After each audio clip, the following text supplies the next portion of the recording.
Pagi ini masih semangat? Hari ini ya, sebelum pembelajaran dimulai, kita berdoa dahulu agar lancar dari awal sampai akhir. Berdoa mulai. Selesai. Anak-anak, tujuan pembelajaran kali ini diharapkan 1. Peserta didik mampu menjelaskan hakikat, asas dan dasar hukum otonomi daerah.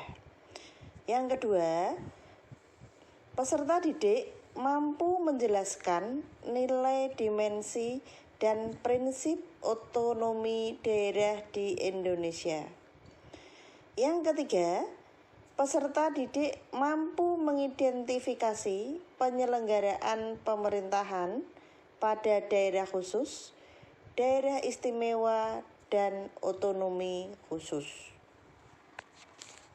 Pertemuan kali ini kita akan belajar melanjutkan bab yang kemarin, yaitu bab yang keempat mengenai otonomi daerah. Bahwa di Indonesia mempunyai wilayah yang sangat luas. Makanya pemerintah pusat menghendaki yang namanya otonomi daerah atau mempunyai kebijakan baru, yaitu otonomi daerah. Menurut Undang-Undang Nomor 23 Tahun 2014, pemerintah pusat Indonesia menerapkan sistem otonomi daerah. Otonomi daerah. Apa yang dimaksud dengan otonomi daerah? Menurut Undang-Undang Tahun 2004 tentang otonomi daerah adalah hak wewenang dan kewajiban daerah untuk mengatur dan mengurus sendiri urusan pemerintah dan kepentingan masyarakat setempat dalam sistem NKRI. Oke, bisa dilanjut anak-anak. Sekarang kita menginjak ke tujuan. Tujuan penyelenggaraan otoritas daerah. 1. Untuk meningkatkan pelayanan masyarakat. 2. Untuk mengembangkan kehidupan yang lebih demokratis. 3. Mewujudkan pemerataan wilayah daerah. 4. Mendorong pemberdayaan masyarakat. 5. Mengembangkan peran dan fungsi DPRD. 6. Menumbuhkan kreativitas daerah. Dan yang terakhir, yang ketujuh, meningkatkan peran dan keterlibatan masyarakat dalam pemerintahan. Nah, bagaimana kalian sudah paham? Bisa dilanjut ke materi berikutnya. Sekarang adalah ke asas otonomi daerah. Asas otonomi daerah itu ada 3. 1. Desentralisasi. Yang kedua adalah dekonsentrasi. Dan yang ketiga adalah tugas pembantuan. Sekarang kita lanjutkan ke dasar hukum otonomi daerah. Dasarnya yaitu Undang-Undang 1/1945 Pasal 18, Pasal 18A dan Pasal 18B. Undang-Undang Nomor 23 Tahun 2014 tentang pemerintahan daerah. Undang-Undang Nomor 9 Tahun 2015 tentang perubahan yang kedua atas Undang-Undang Nomor 23 Tahun 2004 tentang pemerintahan daerah.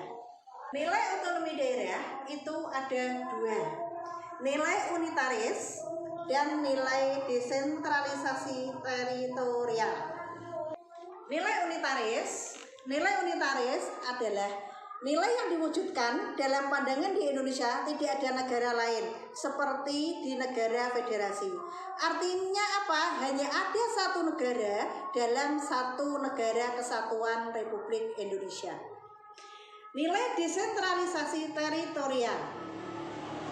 Nilai ini bersumber dari isi dan jiwa Pasal 18 Undang-Undang Dasar Negara Republik Indonesia tahun 1945, di mana pemerintah mewajibkan melaksanakan politik desentralisasi dan dekonsentrasi serta ketatanegaraan.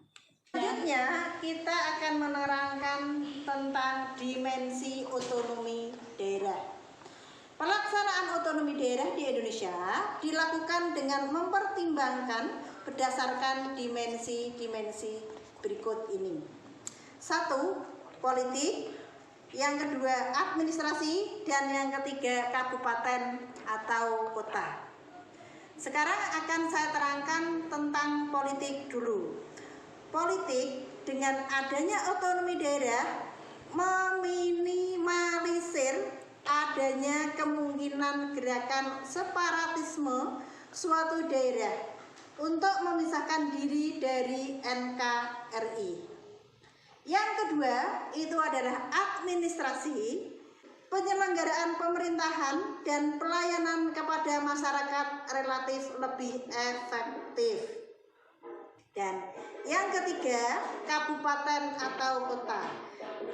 Kabupaten atau kota merupakan ujung tombak pelaksanaan pembangunan sehingga lebih mengenal kebutuhan dan potensi rakyatnya.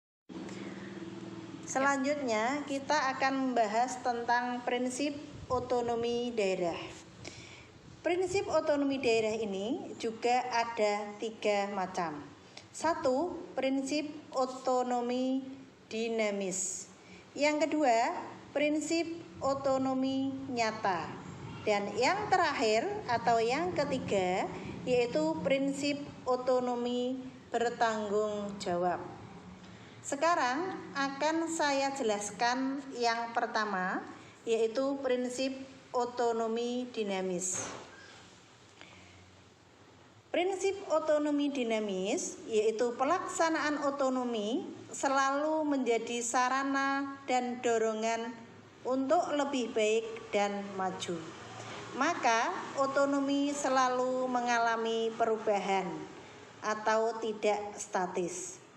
Dan yang kedua, prinsip otonomi nyata.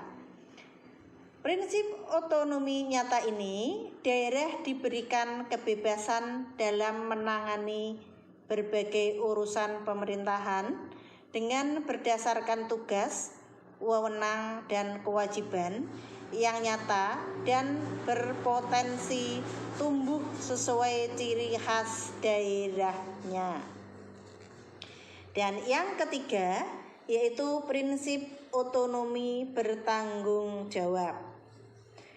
Prinsip otonomi bertanggung jawab ini, penyelenggaraan otonomi daerah harus sesuai dengan tujuan pemberian otonomi, yaitu memberdayakan daerah masing-masing, termasuk untuk meningkatkan kesejahteraan rakyatnya.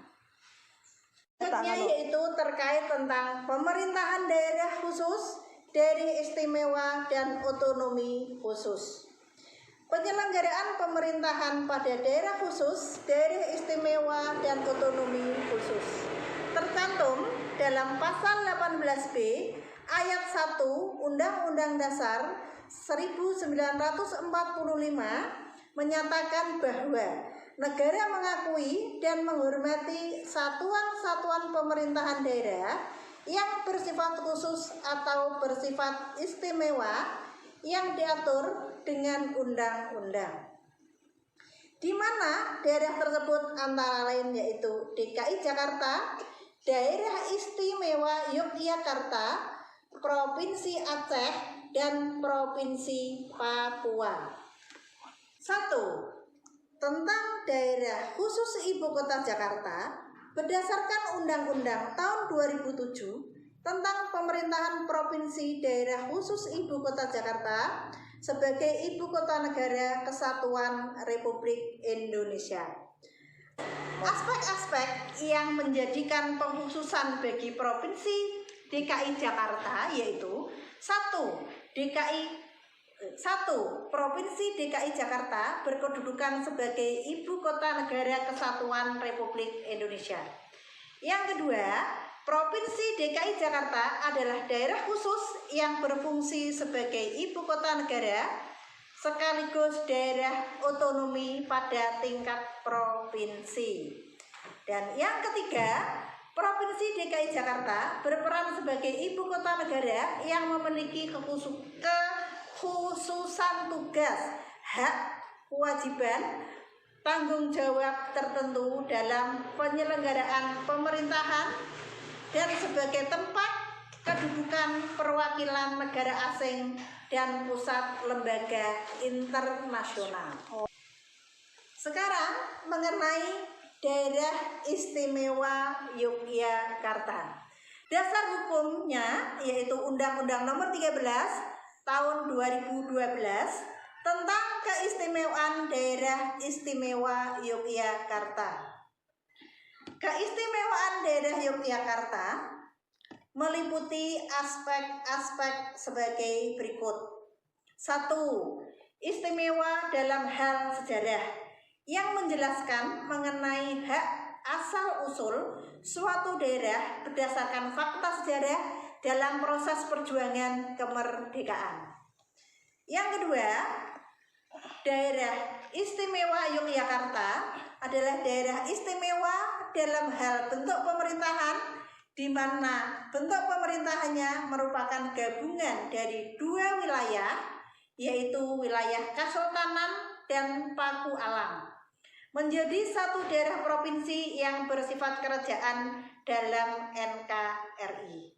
Yang ketiga, istimewa dalam hal kepala pemerintahan, di mana kepala daerah dijabat oleh sultan sebagai gubernurnya dan adipati sebagai wakil gubernurnya. Lanjut berikutnya, yaitu Provinsi Aceh.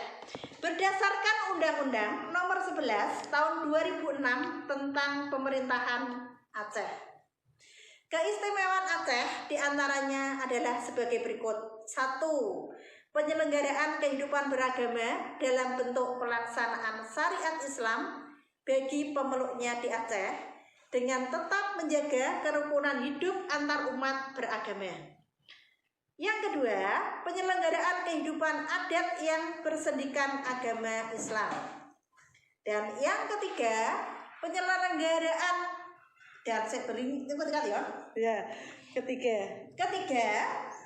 penyelenggaraan pendidikan yang berkualitas serta menambah materi muatan lokal sesuai dengan syariat Islam.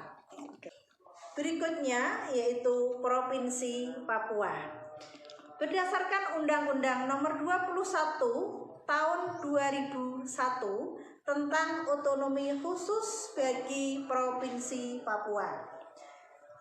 Hal-hal yang mendasar menjadi isi undang-undang tersebut diantaranya 1. Pengaturan kewenangan antara pemerintah dengan pemerintah Provinsi Papua serta penerapan kewenangan tersebut di Provinsi Papua yang dilakukan dengan kekhususan. Yang kedua, pengakuan dan penghormatan hak-hak dasar orang asli Papua serta pemberdayaan secara strategis dan mendasar. Dan yang ketiga, mewujudkan penyelenggaraan pemerintah yang baik serta mengikut sertakan wakil adat, agama, dan kaum perempuan dalam penyelenggaraan pemerintahan. Sekian pembelajaran kali ini, semoga bermanfaat dan menambah wawasan kita tentang otonomi daerah. Wassalamualaikum warahmatullahi wabarakatuh.